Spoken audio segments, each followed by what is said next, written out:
Dear students, welcome to another lecture on History of India. Today we shall be discussing about the architecture of the Mabar Sultanate. Muslim geographers of 13th century described the Coromandel coast and the region of Madurai as Mabar. In the 14th century, in the present state of Tamil Nadu, an independent sultanate was established. The region was formerly ruled by the Pandya rulers.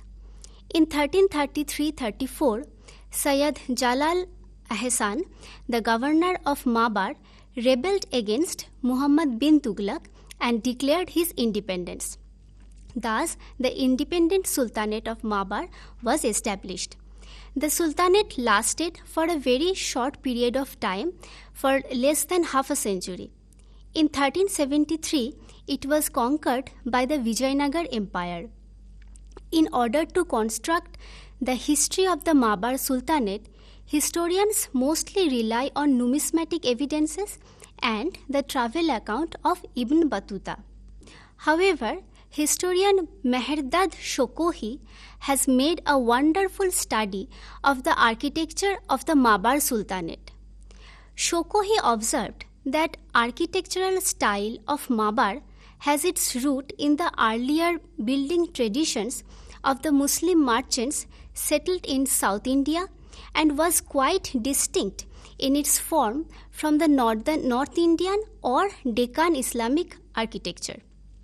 Ibn Battuta provides an account of the Mabar architecture developed in the towns of Madurai and Patan. Before starting the discussion on Madurai architecture, it needs to be mentioned that the capital city of Madurai of the former Pandya rulers and the Madurai city where Sultan Ahsan Shah had built his capital were not the same place. Ahsan Shah built his capital 6 kilometers southwest of Madurai city in Tirupurangundram. First, we'll give an overview of the architectural style of Madurai. Architectures of Madurai Sultanate are mostly found in the city of Madurai and Kayalpatnam. The architectural style that had developed in this region took its root, as I already mentioned, from the architecture of earlier Muslim settlers on the coast of Gujarat and Malabar, who were in turn influenced by the architecture of Yemen and of Persian Gulf. Influence of local Hindu architectural style is also evident in Mabar architecture. Now, I'll briefly discuss some of the remarkable features of Mabar architecture. First, colonnade portico in front of the prayer hall is a remarkable feature of the mosques of Ala al-Din and Qazi Taj al-Din in Madurai, the shrine of Sultan Sikandar Shah in Tirupurangundram, and most mosques of Kayalpatnam. This feature can be found in the 12th century mosques of Bhadreshwar and 13th century mosques at Junagadh. Second remarkable feature, the plan and the structure of the tomb of Ala al-Din in Madurai, consisting of a central domed chamber surrounded by a colonnade that resembles with Islamic architecture of Gujarat. This form is unknown in North India, and the tombs based on this plan that one see in Gujarat were of later date than that of tomb of Ala al-Din. Therefore, this arrangement of this tomb raises the question as to the origin of the design and the extent to which the form spread in India as well as through the rest of the Islamic world in 14th to 16th century. Another remarkable feature, domed buildings. Domed buildings are rare in early Muslim architecture of South India, and the only known examples are found in the complex of the shrine of Ala al-Din in Madurai. Shokohi argues that domes suggest influence of North Indian Islamic architecture. Another important style was the style of mihrab. The mosques of Madurai have a single mihrab, unlike North Indian mosques which have multiple mihrabs. In Madurai, the mihrabs are always rectangular in plan, and this style was introduced into this region by the sultans of Mabar. It was perhaps from Madurai that these types of mihrabs was later introduced in Kayalpatnam. The projection of mihrab was rectangular, which shows influence of North Indian architecture. The surviving stone minbars in the two Jami mosques of Kayalpatnam provide the only example of large and formal minbars known so far in the region. Their arrangement differs considerably from that of the stone minbars of North India and Bengal. In Madurai, the Qazi Taj al-Din Mosque has a stone minbar, but it was not known if the Qazi Taj al-Din minbar is an original feature of the structure or a later development. Now I'll discuss some of the remarkable structures in Madurai and Kayalpatnam. It is very unfortunate that very few buildings have survived in its original form. Most of them have been reconstructed, and as a result, the original features have been obscured. First, the Shrine of Ala al-Din. The Shrine of Ala al-Din is a remarkable structure with a square domed chamber standing on a high plinth in the center of a colonnade, which was 2 aisle deep and covered with a flat roof. The column shafts and the lintels are all richly carved with decorative patterns. The bell-shaped profile of the eave stones is a common feature in medieval South Indian architecture and is very different from the straight diagonal profile of the North and West Indian eaves. Battlements are built in the form of pointed arch and are similar in type to the Tughlaq buildings. In South India, this form is not common, and in Madurai battlements of this type can only be found in this shrine. The columns of the colonnade are square at the base. The shafts of the inner columns are adorned with collars of lotus leaf motifs and other bands of carving with foliage in between. They are reused materials and probably belonged to the earlier temples. Destruction of temples and reuse of their materials was a common practice in early sultanate of North India, and we may assume that this tradition was brought into South by the sultans of Mabar. The brackets are set directly on top of columns. Brackets were a common feature of Pandya architecture. The brackets of the outer row consists of blooming lotus stems, and the inner brackets were simple in design, and they are carved in the form of a tenon, an early South Indian form which is seen mainly in Chola buildings of the 10th and 11th centuries. The dome of the shrine is unique in style. From outside, it looks like an ordinary dome with hemispherical profile. It is a single piece of rock carved and smoothed on the outside to form the dome, in the form of a dome, but only hollowed out and left roughly dressed and unpainted on the inside to demonstrate the nature of this monolith. The square domed chamber surrounded by a colonnade is not the traditional layout for North Indian tombs, nor for the tombs of the Deccan. In South India, the shrine of Ala al-Din may be the earliest example of its kind. There is no parallel to this dome in the Islamic world. Carving a large piece of stone and placing it on top of a building has been seen in temple architecture of South India. Probably the local South Indian masons found it easier to set up a monolith than to construct a masonry dome because of their lack of familiarity with the principles of dome building. Shokohi argued it was probably because of the domes that Ibn Battuta had commented that the capital city of Shams al-Din Adil Shah resembled with the city of Delhi in the Tughlaq times. He further argues that perhaps Adil Shah intended to match the great temples of the past as well as surpass the architectural grandeur of the Tughlaqs in Delhi. Next to the shrine of Ala al-Din on its northern side stands the mosque of Ala al-Din, known as Gori Palayam Masjid. The structure is built entirely of large blocks of roughly dressed stones. The masjid consists of a prayer chamber on the western side with a colonnade to the east.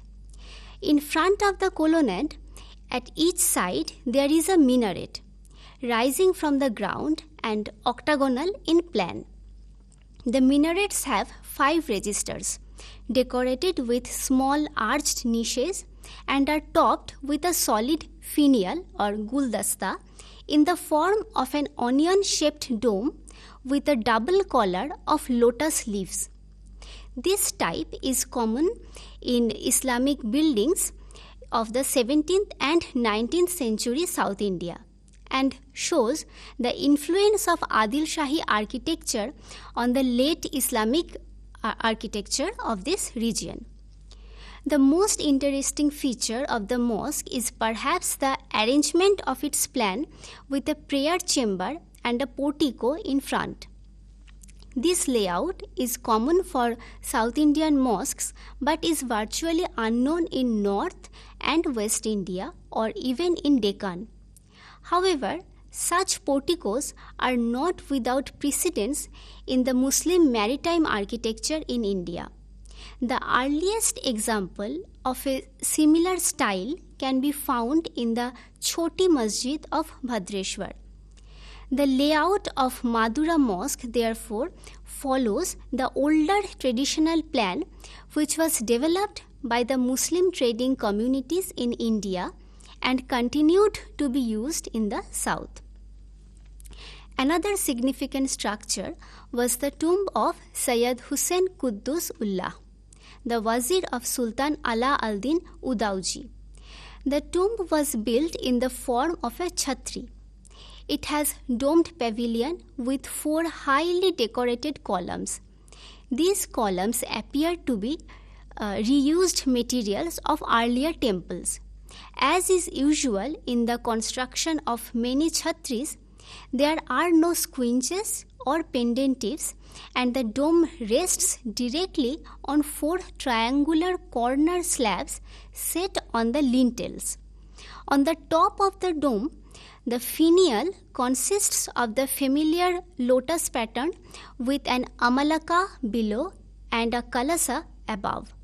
This feature is usual in Islamic architecture of North India but is not common elsewhere in the Islamic world.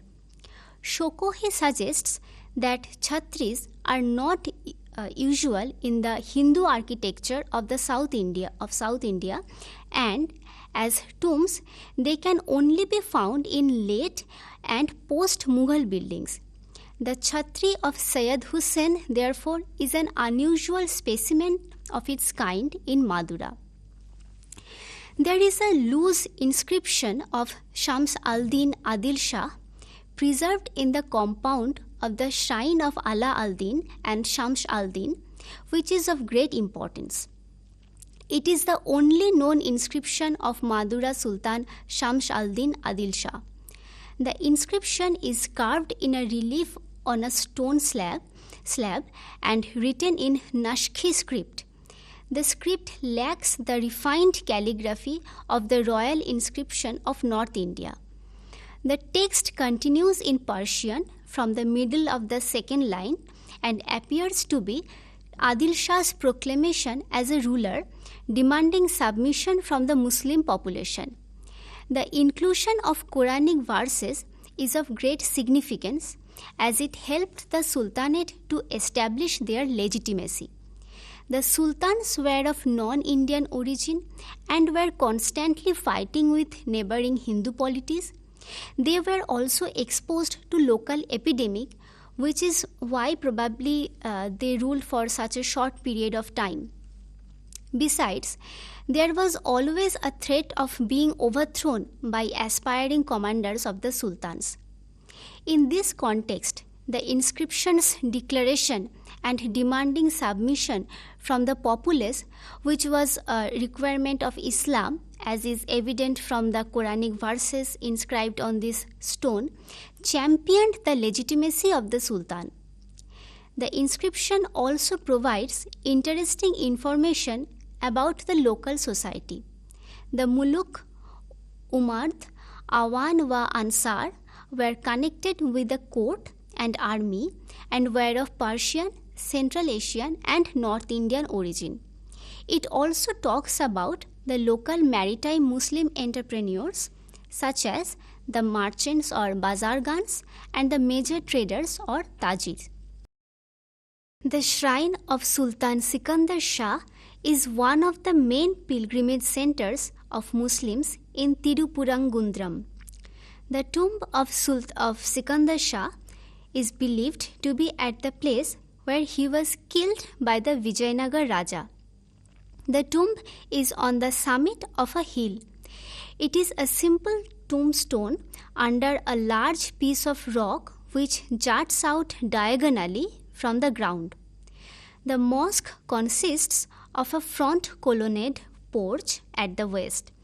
The porch has 4 highly decorated columns in front supporting the lintels, the soffits of which are carved with foliage patterns. The shafts are divided into 5 main registers and are square in plan. The square lower registers are decorated with foliage patterns of South Indian type, and above each corner is an upstanding carved leaf known in South Indian architecture as Nagapadam. The middle registers have a variety of decorations on each face, mainly in the form of foliated motifs or rosettes. The upper registers are mostly decorated with a 4-petaled flower within a square. The brackets are also decorated with upward and downward turning lotuses, as was usual in South Indian form. There is no conventional mihrab in the prayer chamber. Instead, the niche in the middle of the Qibla walls opens into the tomb chamber behind.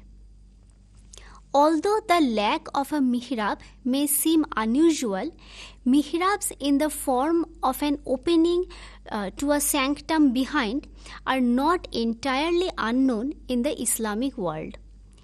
This style of mihrab can be found in the mosque of coastal areas of the Persian Gulf states and Arabian Sea areas. In North India, mihrab in the form of a domed chamber can be found in the Khirki Mosque buildings, Khirki Mosque built during Firuz Shah Tughlaq's reign. Historian Shokohi observed that the shrine of Sikandar Shah resembles with the sanctum of Masjid al-Jami al-Kabir of Suk al-Gharrahi in North Yemen, which was a main center of Arab commerce with India.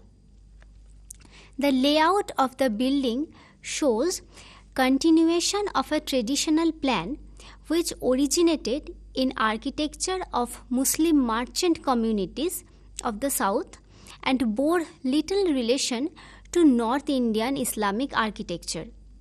In decorative elements, the buildings also follows the other monuments of the Sultanate of Mabar and uses purely South Indian patterns already familiar in the Hindu architecture of the region. Another important architecture of this period was the Jami al-Kabir. This mosque was the largest and the oldest mosque of Kayalpatnam, or the port of Kail. It was built by the son of Hasan Shah, who was appointed as the governor of the port city. The mosque consists of a portico at the eastern side and a large colonnaded prayer hall on the west. The building is constructed entirely of stone and has ahshar walls. The eaves have a bell-shaped profile, and on the outer face a series of plain half discs with pointed tops, each set above one of the pilasters, can be seen. These half discs closely resembles with Vajramastaka, a decorative feature of Hindu monuments, derived from the profile of the roof structure of ancient Buddhist and Hindu buildings, and depicted in the carved elevation of cave temples. The form has not yet been noted in any Islamic building outside Kayalpatnam, but appears in other old mosques of the town. The bell-shaped profile of the eaves, however, is a common feature of both Hindu and Muslim monuments in South India. The roof of the prayer hall of the mosque also has the same massive and unnecessarily heavy structure, uncommon in the 14th or indeed even earlier buildings in India, but a feature of early buildings of Kayalpatnam, which seems to have been a local tradition, probably imitating the structure of a timber ceiling where the rafters are set on the wooden beams. Such timber ceilings are of course a feature of architecture of Malabar and can still be found in Kerala. With this, we come to the conclusion of our discussion.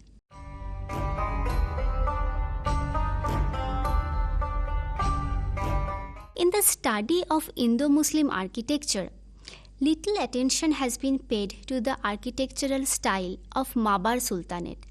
It was quite distinct from North Indian Islamic architecture, which was very much influenced by the Khurasanian style. Muslim maritime community who settled on the coast of Gujarat, then spread across Malabar, Coromandel coast and Bengal. They influenced the architecture that developed in the Mabar region. The architecture of Madurai displays an obvious link with the buildings of earlier settlers in Bhadreshwar and Junagadh, as well as incorporated local architectural styles, which is evident from the reuse of materials from temples and the forms of domes built by the local artisans. It also introduced certain new features which became predominant in later Islamic architecture in South India.